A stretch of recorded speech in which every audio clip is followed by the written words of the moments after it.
Bueno, ha impactado desde el comienzo de esta semana, prácticamente ya en los últimos días no se habla de otra cosa, de esta media sanción que se ha logrado a través de la oposición de todo lo que es la modificación de la fórmula jubilatoria. Pero antes de eso hay que hablar también del superávit fiscal, que tiene que ver directamente con las recaudaciones, en general y también de la previsional. Por eso, Hugo Verosi, que es nuestro invitado especial de esta noche. ¿Qué tal, Hugo? Bienvenido, ¿cómo andas? Bueno, recordamos que sos una persona que se dedica a esto, a los números, a evaluar lo económico, pero dentro del marco del desarrollo. ¿Cómo viste esto que impacta directamente en el superávit fiscal y luego, bueno, la fórmula jubilatoria? Así es. ¿Qué tal, Ernesto? Buenas noches. Bueno, un gusto charlar con vos de este tema hoy acá. Y efectivamente se ha discutido mucho estos días en los medios a nivel nacional la nueva fórmula de movilidad jubilatoria que ha aprobado la Cámara de Diputados de la Nación, le ha dado media sanción con el voto de 160 diputados de la oposición, es decir, distintos sectores de la oposición, Unión por la Patria, del radicalismo, también el grupo de Miguel Ángel Pichetto, se han unido y han votado una nueva fórmula jubilatoria para modificar el decreto que había establecido previamente el presidente Javier Milei.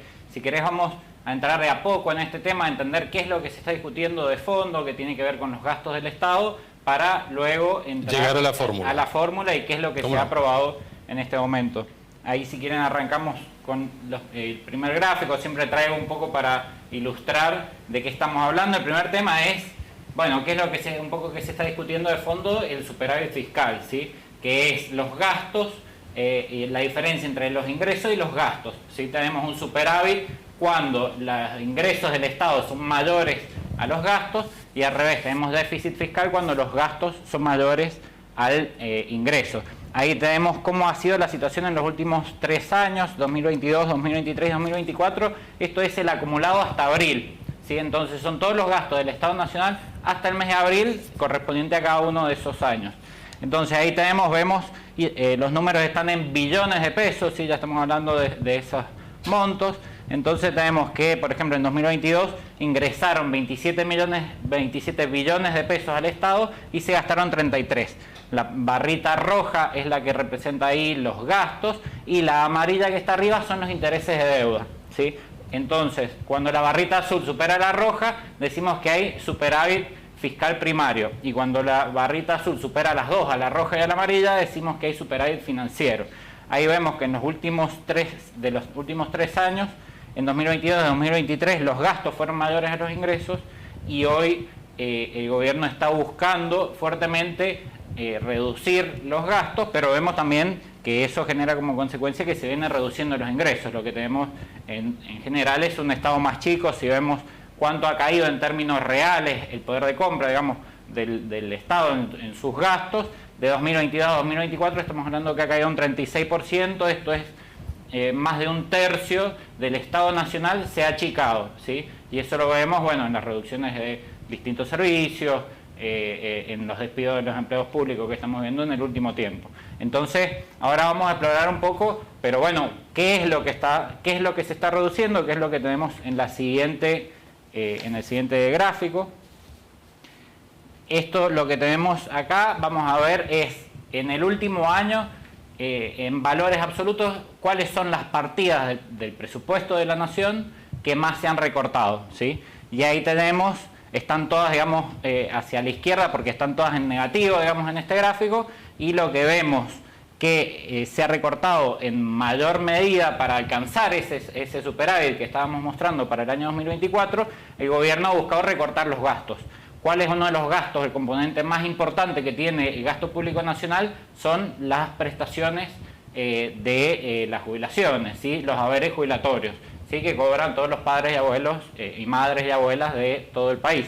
Entonces ahí vemos que el principal recorte que ha hecho el gobierno nacional con el objetivo de alcanzar este superávit fiscal son las jubilaciones y las prestaciones del Servicio de Seguridad Social, que es todo lo que brinda el ANSES, ¿sí? Que son casi 4 billones de pesos lo que se ha recortado del año pasado hacia este. También tenemos ahí otros gastos que se han recortado, es decir, todas las áreas de gastos se han recortado. La que más ha sufrido son los haberes jubilatorios, que son las jubilaciones que cobran los abuelos, ¿no?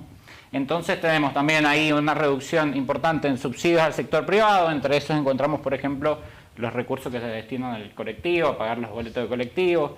Tenemos también un fuerte recorte en las transferencias a las empresas del Estado, ¿sí? A las distintas empresas, en muchos casos que son deficitarias, reciben subsidios del Estado Nacional, por ejemplo, para el caso del servicio de ferrocarriles. También hemos vivido un fuerte recorte en los recursos que van para las provincias y los municipios. Ahí estamos sufriendo un poco con respecto al tema obra pública. Las obras de nación en general están paralizadas. Y bueno, y ahí tenemos otros recortes. También las universidades, 0,3 billones de pesos, que ha sido alguno de los debates. Pero si vemos de todos los recortes, de todos los sectores que se han venido discutiendo en el último tiempo, el monto más grande corresponde particularmente a los haberes jubilatorios. Y ahí, si quieren, pasamos al siguiente, que es para ver cómo vienen evolucionando en los últimos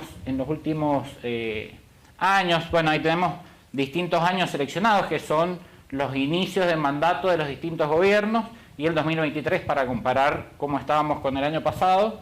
Y estos números que tenemos ahí representan, es un número índice, ¿sí? No tenemos el monto de la jubilación, porque como sabemos van variando los precios mucho, entonces no se pueden comparar digamos, el valor nominal que se cobra hoy con el que se cobraba con otro tiempo, pero sí tenemos un número índice que refiere a que la jubilación en términos de poder adquisitivo, es decir, qué podía comprar un jubilado en el 2015, a eso le vamos a poner el año base de 100, ¿sí? Que es el monto, cuando se llega al monto más alto. Esto está todo medio abriles de cada año, y vemos cómo era menor en el año 2003, es decir, luego de la crisis del 2001, la jubilación era hasta un 55%, es decir, era menos de la mitad. Recordemos, en ese momento eran más o menos $200 lo que se cobraba, o 200 pesos lo que cobraba un jubilado.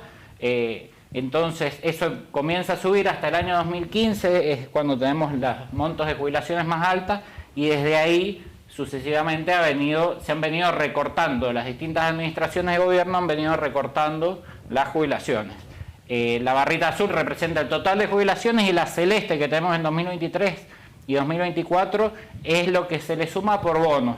Entonces lo que vemos es que, por ejemplo, de 2015 hasta la jubilación que ha cobrado un jubilado ahora en abril, la caída es del 54%. Estamos diciendo que el poder adquisitivo de una persona que se jubiló, que hizo 30 años de aporte, que digamos que cumplió, la caída en su haber jubilatorio es hasta el 55%, ¿sí? Hoy cobra menos de la mitad que lo que cobraba en el año 2015, y si lo comparamos con el año 2023, la caída es del 26%. O sea, estamos hablando que del 2023, de abril de 2023 a abril de 2024, los jubilados han perdido un cuarto del poder adquisitivo de lo que pueden comprar en remedios, digamos, lo que puede gastar un jubilado. Al subir los precios más que lo que cobra en valor nominal, ha ido perdiendo terreno en ese sentido. El gobierno nacional, para abordar esta situación, sobre todo con el fogonazo inflacionario de enero, de diciembre y de enero, que tuvimos 25 y 20% de inflación, lo que hemos visto que el gobierno nacional lo que hizo fue, a partir del mes de abril, atar las jubilaciones a el valor de la inflación. Entonces, a partir de abril los jubilados no perderían más, pero la pérdida que tuvieron, ese 26% que tuvieron por los meses de diciembre y de enero, no estarían cubiertos. Es decir, quedarían con una jubilación bastante más baja.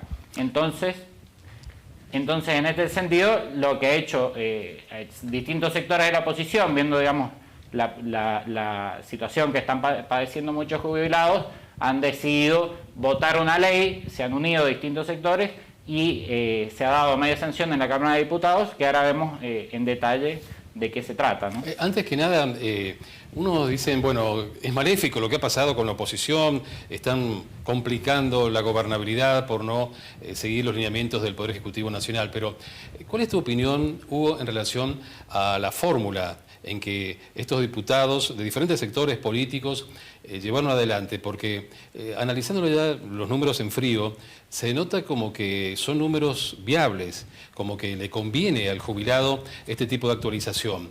Pero claro, para el gobierno le complicaría porque no está dentro de los cánones de lo que ellos consideran que puede ser una salida económica del gobierno nacional, porque ya dijeron, si se aprueba esta ley, van a tener que hacer recortes por otros rubros. Claro, ahí lo que vemos es que de parte del gobierno nacional hubo una decisión de de entre las distintas ramas que puede gastar el Estado Nacional, donde se ha decidido recortar en mayor medida es al sector de los jubilados.